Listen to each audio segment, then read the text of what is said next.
نبی کریم علیہ السلام نماز پڑھا رہے تھے، ظہر کی نماز تھی، عصر کی نماز تھی، صحیح مسلم میں موجود ہے۔ حضرت ابو ہریرہ فرماتے ہیں نماز پڑھاتے پڑھاتے نبی پاک نے قدم آگے کیا، نماز پڑھاتے پڑھاتے قدم آگے کیا اور یوں ہاتھ اٹھایا پھر واپس کر لیا۔ اب نماز پڑھ کے نا تو سلام پھیرا تو صحابہ عرض کرنے لگے یا رسول اللہ صلی اللہ علیہ وسلم وہ نماز میں پیر بھی آگے کیا تو ہاتھ بھی اٹھایا، تو وجہ کیا تھی؟ اب پہلا سوال تو یہ ہے کہ آپ لوگ نماز پڑھ رہے تھے یا حضور کو دیکھ رہے تھے؟ تو صحابہ تو پہلے ہی بتاتے ہیں کہ بھئی ہم تو پہلی صف میں نماز اس لیے پڑھتے تھے کہ نماز بھی ہوتی رہتی تھی اور چپ کے محبوب کی دید بھی ہوتی رہتی تھی۔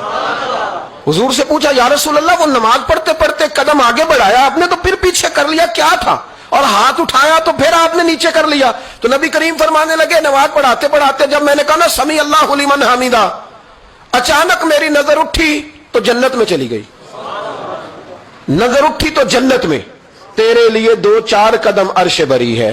تو محبوب فرماتے ہیں جب میری اوپر نظر گئی نا تو میں نے دیکھا کہ انگوروں کا ایک خوشہ لٹک رہا ہے جنت میں، تو میں نے ہاتھ بڑھایا کہ توڑ لوں۔ حضور کھڑے ہیں مسجد نبوی میں اور فرماتے ہیں کہ میں یہاں کھڑے ہو کے ہاتھ اونچا کروں تو میرا جنت تک پہنچ جاتا ہے۔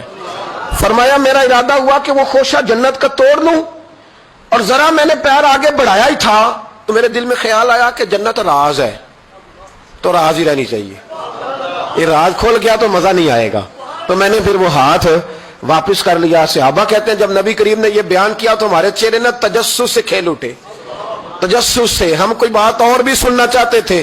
تو محبوب فرمانے لگے اگر میں وہ خوشہ توڑ کے لے آتا اور تمہیں دے دیتا تم قیامت تک بھی کھاتے رہتے تو تم سے ختم نہیں ہونا تھا۔